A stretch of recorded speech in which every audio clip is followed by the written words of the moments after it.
अस्सलाम वालेकुम, welcome to मेरा यूट्यूब चैनल। वीवर्स, आज की इस इंफॉर्मेटिव वीडियो में मैं आपको बताऊंगा 1929 के ग्रेट डिप्रेशन के बारे में।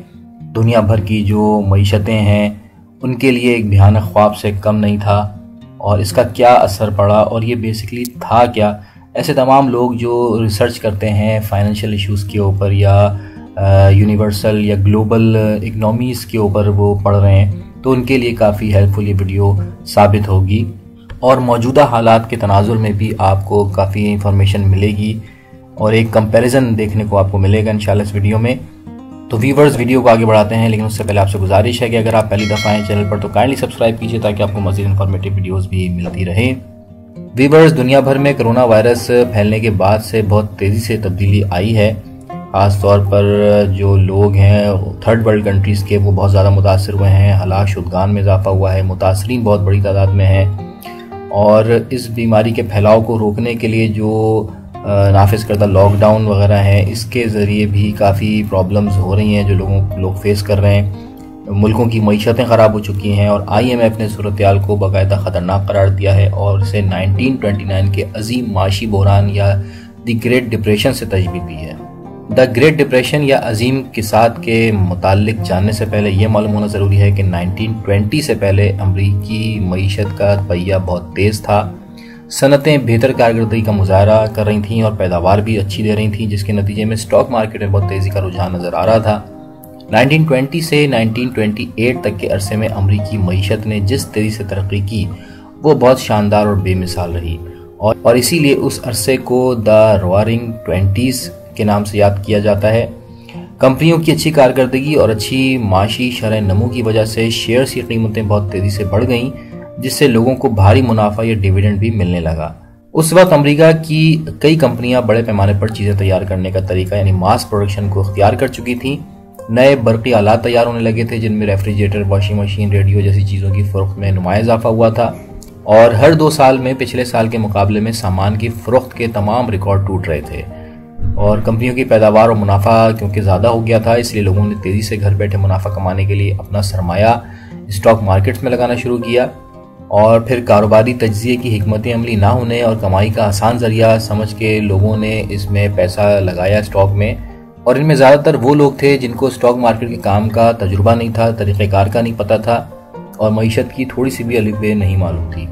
तो बहुत ज़्यादा पैसा शेयर्स में लगने की वजह से उनकी मालियत असल कीमत से ज़्यादा बढ़ने लगी और एक वक्त ऐसा आया कि शेयर्स की कीमतें आसमान को छूने लगी। अगस्त 1929 तक शेयर्स बाजार में यानी स्टॉक एक्सचेंज में कीमतें बहुत ऊंची सतह पर जा चुकी थीं और ये कीमतें इन कंपनियों के शेयर्स की असल कीमत से भी बहुत ज़्यादा थीं। 1929 के आगाज़ से ही कंपनियों की पैदावारी रफ्तार आहिस्ता होने लगी, जिससे कंपनियों के मुलाजमीन मुलाजमत से फारिग किए जाने लगे, जबकि ऐसे मुलाजमीन जिनकी मुलाजमत बच गई थी उनकी तनख्वाहों में कटौतियाँ की गईं। और फिर ऊपर से ये हुआ कि खुश साली की वजह से ज़रूरी शोबा भी मुश्किलात का शिकार हो गया, लेकिन उसके बावजूद लोग आंखें बंद करके शेयर्स पर सरमाया लगाने से बाज न आए। यानी ये वो दौर था जब स्टॉक मार्केट बूम कर रही थी। 1927 से 1929 के दरमियान अमरीकी शेयर्स की कीमतें तकरीबन दुगनी हो चुकी थी। कंपनियों के शेयर्स की कीमतें उनकी आमदनी के साथ हम आहंग नहीं थीं। यही वजह थी कि 24 अक्टूबर से स्टॉक मार्केट्स में गिरावट आना शुरू हो गई और 29 अक्टूबर 1929 यानी मंगल के दिन अमरीकी स्टॉक मार्केट मुकम्मल तौर पर क्रैश हो गई। यही वजह है कि इस दिन को दुनिया भर में ब्लैक ट्यूसडे भी कहा जाता है। स्टॉक मार्केट्स में मंदी का रुझान आइंदा चंद बरसों तक जारी रहा और सूरत-ए-हाल की संगीनी का अंदाज़ा इस बात से भी लगाया जा सकता है कि मार्केट्स क्रैश होने से कबल मकबूल तरीन कंपनी जनरल मोटर्स के शेयर्स की मालियत जो $90 थी वो माशी तबाही के बाद 1932 तक सिर्फ $10 तक जा पहुंची, यानी $80 तक का फ़र्क आ गया शेयर प्राइस में। इसी तरह US स्टील नामी कंपनी के एक शेयर की कीमत $250 थी जो कि 1932 तक $25 तक गिर गई।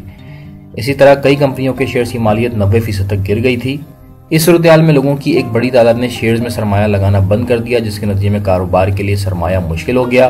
बड़े पैमाने पर होने वाले नुकसानात के बाद लोगों ने अपने खर्चे भी कम कर दिए, जिसका असर कंपनियों की पैदावारी सलाहियत पर पड़ा। कई कंपनियों ने अपने प्लांट्स बंद कर दिए, जबकि कुछ ऐसी भी थीं जो मुकम्मल तौर पर बंद हो गईं। सिर्फ 2 साल में ही अमेरिका की सनती पैदावार आधे से भी कम हो गई, जिसके नतीजे में बेरोजगारी में बहुत ज़्यादा इजाफा हुआ बेरोजगारी के नतीजे में लोगों ने अखराजात पूरे करने के लिए बैंकों में रखी अपनी जमा पूंजी निकलवाना शुरू कर दी, जबकि बैंकों के पास लिक्विडिटी नहीं थी कि वो सारे जो अकाउंट होल्डर्स हैं उनको एक साथ उनका पैसा लौटा सकें। जबकि ऐसे लोग जो बैंकों से कर्जा ले चुके थे वो बेरोजगारी की वजह से रकम वापस नहीं कर पा रहे थे, तो जिन कंपनियों ने बैंकों से कर्जे लिए थे वो भी डिफॉल्टर हो चुकी थी। ऐसी सूरत हाल में बैंक मुकम्मल तौर पर नाकाम हो गए। कई लोगों की जिंदगी भर की जमा पूंजी डूब गई। बैंकों की नाकामी की खबरें फैलने के बाद जो दूसरे लोग थे उन्होंने भी बैंकों से पैसे निकलवाने की कोशिशें की। नतीजतन 1933 तक अमेरिका में 8000 बैंक नाकाम हो गए। सिचुएशन से निपटने के लिए अमेरिकी हुकूमत और मरकजी बैंक यानी सेंट्रल बैंक ने भी कोई खास इकदाम ना किए, जिसके बाइस सूरत हाल मजीद खराब हो गई और अमेरिका में बेरोजगारी बढ़ने के साथ साथ महंगाई और गुर्बत का भी तूफान आ गया। ऐसी सूरत हाल में लोगों ने दीगर मुल्कों से आने वाली जो सस्ती अशिया थी वो खरीदना शुरू की। अच्छा, उस टाइम पे चाइना इतना ज़्यादा एक्टिव नहीं था, उसकी मईशत इतनी ख़ास नहीं थी, लेकिन फिर भी क्योंकि अमेरिका का पूरे वर्ल्ड से बिज़नेस होता था, ट्रेड तो हमेशा उसकी रही है, तो मुख्तलिफ सस्ती चीज़ें जो मुख्तलिफ ममालिक से आना शुरू हुई, इम्पोर्ट्स आने लगीं, तो उनको रोकने के लिए उस वक्त के अमरीकी सदर ने एक एक्ट नाफिज किया जिसके तहत दीगर मुल्कों से जो आने वाले तकरीबन 20,000 अशियाँ थी जिनके पर भारी टैरिफ आयद कर दिए, ताकि उनकी कीमतें भी अमेरिका में तैयार होने वाली अशिया के बराबर हो जाएं और लोग अमरीकी चीज़ें ही खरीदने को तरजीह दें। इसके नतीजे में अमरीकी दरामदाद $7 अरब से कम होकर $2.5 अरब तक हो गई। अमरीकी इक़दाम के नतीजे में दीगर मुल्कों ने भी अमरीकी सामान पर भारी टैरिफ आयद कर दिया या खरीदारी ही बंद कर दी, जिससे आलमी तिजारत में भी कमी होने लगी। चुनांचा अमरीकी मईशत जो थी वो रिसेशन से डिप्रेशन में चली गई, इसीलिए इसे ग्रेट डिप्रेशन कहा जाता है इस पीरियड को। 1933 में फ्रैंकलिन रोजवेल्ट के अमरीकी सदर मुंतखब होने के बाद इब्तिदाई 100 दिनों में उन्होंने कई इक़दाम किए और 42 नई एजेंसियों का आगाज़ किया, जिनमें federal deposit insurance corporation, FDIC और सिक्योरिटी एंड एक्सचेंज कमीशन वगैरह शामिल हैं।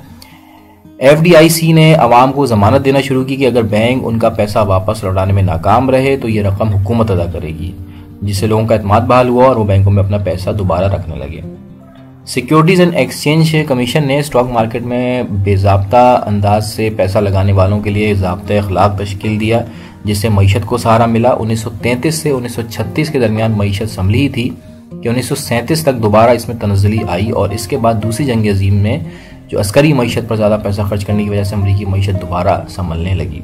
ग्रेट डिप्रेशन को कसाद अजीम भी कहा जाता है, जिसने दुनिया के तकरीबन हर मुल्क, गरीब और अमीर दोनों पर तबाहकुन असरात मुरतब किए। पर्सनल इनकम और tax income, profit and loss की जो प्राइसेस थी उनमें कमी और बैनुल अक़वामी तजारत निफ्स से 2/3 रह गई। अमेरिका में बेरोजगारी की शरह 25% हो गई और चंद ममालिक में तो ये शरह 33% तक भी जा पहुंची थी। दुनिया के कई ममालिक बहुत ज़्यादा मुतासर हुए, खुसूसन वो जो भारी सनत पर इन्हिसार करते थे। कई ममालिक में तामीरात का काम भी तकरीबन ख़त्म हो गया था। तो दोस्तों, ये था ग्रेट डिप्रेशन जो अमेरिका से शुरू हुआ था 1929 में और जिसकी वजह से पूरी दुनिया पर बुरे असरात मुरतब हुए माशी तौर पर और बड़ी तादाद में लोग बेरोज़गार हुए। और करंटली अगर हम देखें तो यही तकरीबन सिचुएशन है, ख़ास तौर पर कोविड-19 के आने के बाद। ग्लोबली अगर हम देखें तो पूरी दुनिया जो है वो दबाव का शिकार है, मईशतें दबाव का शिकार हैं, चाहे वो अमीर ममालिक हों या गरीब ममालिक हों। और पाकिस्तान की जो इकनॉमी है उसके ऊपर भी इसके असरात नुमायाँ हो रहे हैं। आप देख सकते हैं कि डॉलर रेट में भी इजाफा हो रहा है, इसके अलावा सोना भी दिन ब दिन बढ़ता जा रहा है और लोगों को बैंक में अच्छे प्रॉफिट रेट नहीं मिल पा रहे। तो दोस्तों, बहुत होशियार रहने की ज़रूरत है। अपनी इन्वेस्टमेंट के लिए आप बहुत देखभाल कर पैसे खर्च करें, अपने पैसे को सेफ तरीके से लगाने की कोशिश करें किसी भी प्रोजेक्ट में, और एक फाइनेंशियल प्लानिंग ज़रूर करें, चाहे वो लॉन्ग टर्म पर हो या शॉर्ट टर्म पर हो। तो दोस्तों, ये थी इन्फॉर्मेशन। आई होप कि आपको वीडियो पसंद आई होगी। वीडियो को लाइक कीजिएगा, शेयर कीजिएगा। थैंक्स फॉर वॉचिंग मेरा Urdu tube channel. Take care, अल्लाह हाफिज़।